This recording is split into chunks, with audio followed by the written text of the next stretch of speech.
जीवन पृथ्वी का एक अमूल्य गहना है जो इस ग्रह के कोने कोने में फैला हुआ है। क्या आकाश, क्या जल, क्या थल, पृथ्वी पर हर जगह जीवन थिरक रहा है। पृथ्वी पर सबसे जटिल प्राणियों में से एक हम इंसानों का इस ग्रह पर वर्चस्व है। पृथ्वी की बाकी प्रजातियां अभी भी अपना भोजन ढूंढ कर खाने में मग्न है, लेकिन हम इंसान सारी बेड़ियों को तोड़ दूसरे ग्रहों पर भी जाने का दमखम रखते हैं। वैज्ञानिक कहते हैं कि पृथ्वी पर जीवन का मूल बीज तो एक ही था। उसी मूल बीज के क्रमिक विकास के चलते जीवन की अलग अलग शाखाएं निकल गई और आज हम इंसान इस जीवन रूपी विशालकाय वृक्ष की एक छोटी सी शाखा मात्र है। हम इंसानों को आज का इंसान बनने में 4 अरब सालों का समय लगा है।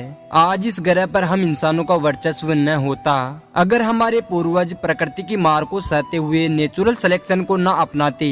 नेचुरल सिलेक्शन प्रकृति का एक बेरहम नियम है। जो शक्तिशाली होता है वही अपनी पीढ़ी को आगे बढ़ा सकता है और कमजोर को यह प्रकृति स्वीकार नहीं करती।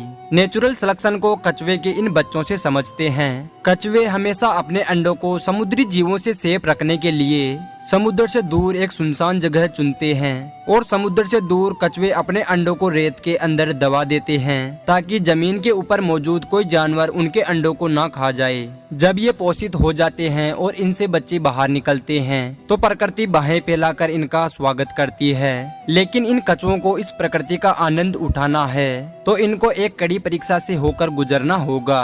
जो भी कछुए का बच्चा इस परीक्षा में पास होगा वही इस प्रकृति का आनंद उठा पाएगा और अपनी पीढ़ी को आगे बढ़ा पाएगा। जो फेल हुआ उसका ये प्रकृति परित्याग कर देती है। जब कछुओं के बच्चे अंडों से बाहर निकलते हैं तो वो अपने जीवन को आगे बढ़ा पाएंगे या नहीं, ये इस बात पर निर्भर करता है कि क्या दूर वो समुद्र का पानी नजर आ रहा है, वो उस तक पहुंच पाएंगे या नहीं। प्रकृति की कठिन परीक्षा शुरू होती है और कछुए के बच्चे समुद्र की ओर दौड़ लगाते हैं, लेकिन आसमान में उड़ रहे पक्षी ना जाने कब से इन नन्हे बच्चों को अपना शिकार बनाने के लिए यहाँ पहरा लगा रहे हैं और आज इन पक्षियों को इनका पसंदीदा भोजन मिल चुका है।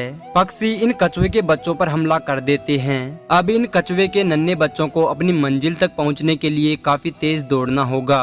अगर वो आज तेज नहीं दौड़ेंगे तो फिर कभी भी इस प्रकृति का आनंद नहीं उठा पाएंगे। जो मजबूत होता है वो अपनी मंजिल तक पहुंच जाता है और जो कमजोर होता है उसके लिए इस प्रकृति में कोई जगह नहीं। जब मजबूत कछुओं के बच्चे अपनी मंजिल पर पहुंच जाते हैं तो समुद्र की लहरें अपने हाथ फैलाकर इन नन्हे बच्चों को अपने में समेट लेती है। अब ये नन्हे बच्चे प्रकृति का आनंद उठा सकते हैं और बड़े होकर अपनी नई पीढ़ी को आगे बढ़ा सकते हैं। प्रकृति के इस चुनाव को नेचुरल सिलेक्शन कहते हैं। हम इंसान ना जाने कितनी बार नेचुरल सिलेक्शन से होकर गुजरे हैं और आज भी हम प्रकृति के इसी चुनाव से होकर गुजर रहे हैं। हम पिछले 4 अरब सालों से प्रकृति की मार को सहते हुए आगे बढ़े हैं। हमने ना जाने कितनी बार महाप्रलयों को देखा है और ना जाने कितनी ही प्रजातियों को विलुप्त होते हुए देखा है, लेकिन जीने की जिद हमने कभी नहीं छोड़ी और इसी जीने की जिद्दोजहद के चलते हमारे जीवन का सफर बहुत ही रोमांच से भरा है।